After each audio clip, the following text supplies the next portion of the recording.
Looking at the focus on the outcomes of the AU summit, but with a particular focus on gender. Justina Dugbazah, a project manager at Anglophone Countries for NEPAD, a gender and development program, is with me to have a look at those outcomes.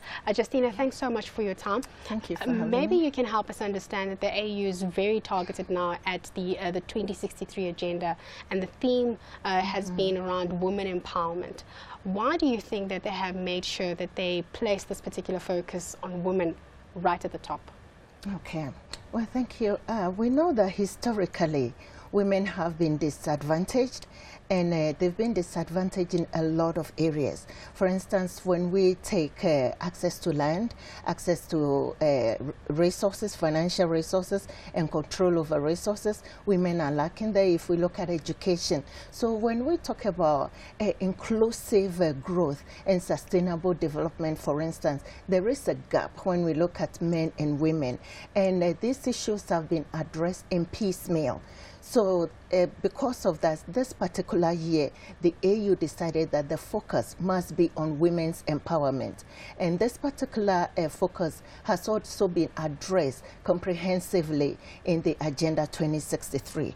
Because what we want to achieve at the end of the day is not only sustainable development, but also inclusive growth. Because we know that when we take development components, whatever we look at, everything is gendered. Men's experiences are different from women's experiences. So the question we are asking is, where are the gaps, and how can these gaps be addressed so that everything is done holistically and everybody is included in the development process? Justina, it has been very well documented, the fact that there's obviously huge inequalities between the two genders. But what do we do with this body of evidence that we have? What have been the steps that have been taken? As we know, NEPAD is the implementation arm of the AU. What active or concrete steps have you put in place? Okay, well, gender is really important to the NEPAD agency. And as a result of that, first of all, we do have our strategic framework. Gender or women's empowerment. It's a very huge component of that. And we also have a gender program within the NEPAD agency. And the work of the gender program, firstly, is to ensure that all projects that are implemented by the NEPAD agency actually look at the gender issues. And there has, as you rightly said, there has been quite a number of research done. So what we do is that we look at the country profiles, we look at the needs assessment in these countries and the outcomes of these needs assessments. Then we also do country consultations, for instance, and out of that, then we develop projects and try to address this issue. On the ground, for instance, it's a flagship program that the gender program has, which is called the NEPAD Spanish Fund.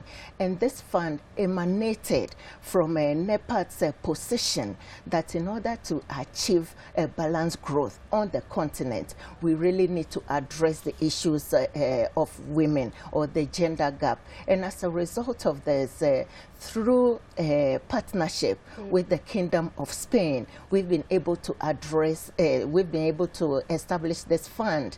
And we've had the fund since 2007. And we've had 2 calls of proposals. Now we've had 20 million euros from the government of Spain. So the first call for proposal was in 2008, and now we had the second one in 2012, which is ending this year. And out of this, we have implemented 77 projects in 35 countries. And we've had this in 3 main areas. Women's economic empowerment. Economic empowerment, for example, actually took up 60% of the grants that were issued out. And we did this specifically because we felt that women's economic empowerment is actually a huge or predominant need that has to be addressed. Now, the second one is that we had institutional strengthening as well as civil society strengthening. Justina, can I just jump in there, specifically with institution? I am reading it here that you wanted to strengthen civil society and community-based organizations. Yes. Given the fact that our lifestyles have changed, do you think that at this particular forum, institutions, civil institutions are still the right way to go about trying to empower women? Are we getting people that are subscribing to this? Yes, we are. But just to retract a bit, I would like to say that there isn't a single method through which we can empower women. We have to do this at different levels. We do it at the national level, the continental, regional level, and also at the community level. And as a continental institution such as NEPAD, it will be really difficult for us to really reach the grassroots. And to be able to do that and do it comprehensively, we do need the civil society organizations. And that is why we are working in collaboration with women's organizations, with the civil societies, with faith-based organizations, and also with the member states. Justina, Yes. thank you so much for coming in today and telling You're us welcome. more about what NEPAD is doing and their role in making sure that these agendas and these targets are met. That was Justina Dugbazah. She's the project manager for Anglophone Countries for NEPAD.